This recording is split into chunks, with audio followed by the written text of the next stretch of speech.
मंत्रियों की नियुक्ति योग्यता के आधार पर हो। अर्थ, राजा को अपने मंत्री और सलाहकार उनकी योग्यता, ईमानदारी और वफादारी के आधार पर नियुक्त करने चाहिए, न कि चापलूसी या रिश्तेदारी के आधार पर। विस्तृत व्याख्या। योग्य मंत्री राज्य की संपत्ति होते हैं। वे अपनी बुद्धि और कौशल से राजा को सही सलाह देते हैं और प्रशासन को सुचारू रूप से चलाते हैं। अयोग्य और भ्रष्ट मंत्री राज्य को दीमक की तरह खोखला कर देते हैं।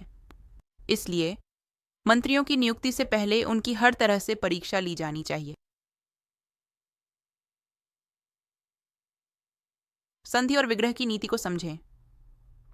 अर्थ, राजा को यह पता होना चाहिए कि कब शत्रु से संधि करनी है और कब युद्ध करना है।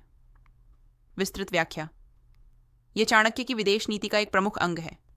यदि शत्रु आपसे अधिक शक्तिशाली है तो उससे संधि करके समय का इंतजार करना बुद्धिमानी है।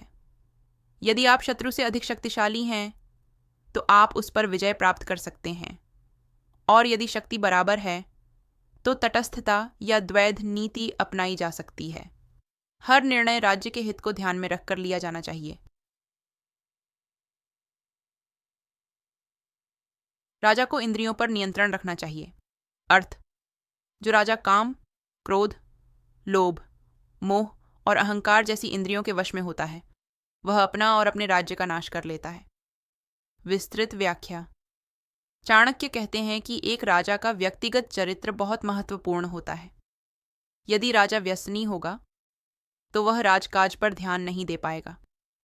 यदि वह क्रोधी होगा तो अन्यायपूर्ण निर्णय लेगा। यदि वह लोभी होगा तो प्रजा का शोषण करेगा। इसलिए एक सफल शासक बनने के लिए आत्मसंयम अत्यंत आवश्यक है